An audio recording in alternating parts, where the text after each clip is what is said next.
সম্মানিত ভাই এবং বোনেরা, আসসালামু আলাইকুম। দীর্ঘ প্রায় 3 ঘন্টা যাবৎ ঘোরাঘুরি করার পরে মিরপুরের একটা পাম্প থেকে গাড়ি ভর্তি করে তেল নিয়ে বাসায় যাচ্ছি। আজকে 4,500 টাকার মতো তেল ঢুকলো, আর এর আগে নিয়েছিলাম 1,000 টাকা। এই নিয়ে মোটামুটি ঈদ পর্যন্ত চালাতে পারবো। কিন্তু আমার প্রশ্নটি ভিন্ন জায়গায়। ওই পাম্পে আমরা দেখলাম শত শত বাইক দাঁড়িয়ে আছে তেলের অপেক্ষায়, আর শত শত গাড়ি দাঁড়িয়ে আছে।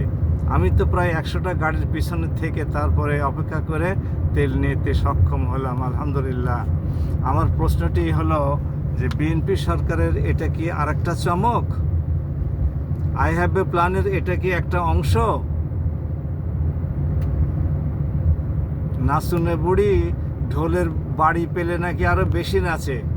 তো মধ্যপ্রাচ্যে ইরানের সাথে যুদ্ধের কারণে একটা ঢোলের বাড়ি পেয়েছে, বাস পেট্রোল পাম্পগুলো তেলের সাপ্লাই স্টক করে একেবারে পাম্পগুলো নাই করে দিয়েছে। এটা কেমন করে হয়? কিভাবে এটা করতে পারছে? তেলের কি সাপ্লাই বন্ধ? বাংলাদেশে যে সমস্ত জাহাজগুলো তেল ভর্তি করে আসছিল সেগুলোকে কি ইরান আটকিয়েছে? ইয়েমেনের হুতিরা কি বাবাল মানদেব প্রণালীতে আটকিয়ে দিয়েছে? না তো, কোনোটাই আটকায় নাই। তাহলে আল্লাহ আমাদের সহায় থাকুন। দেখলাম শত শত গাড়ি লাইন ধরে আছে, শত শত বাইক লাইন ধরে আছে, একটার পর একটা তেল ভর্তি ট্যাঙ্ক আসছে, কোনো অসুবিধা হচ্ছে না। তাহলে অন্য পাম্পগুলো একেবারে শূন্য কেন? নোটিশ ঝোলানো কেন যে তেল নাই? তেল একটা পাম্পে আসছে, অন্য পাম্পগুলোতে যাচ্ছে না কি কারণে? মধ্যপ্রাচ্য থেকে তেল একটা জাহাজ লোড করার পরে 15 দিন পরে দেশে আসে।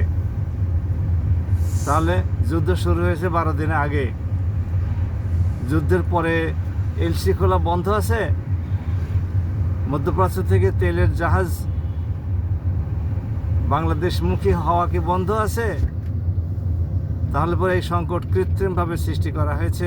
আমরা সরকারকে অনুরোধ করি, আপনারা মেহেরবানি করে এইটার দিকে নজর দিন।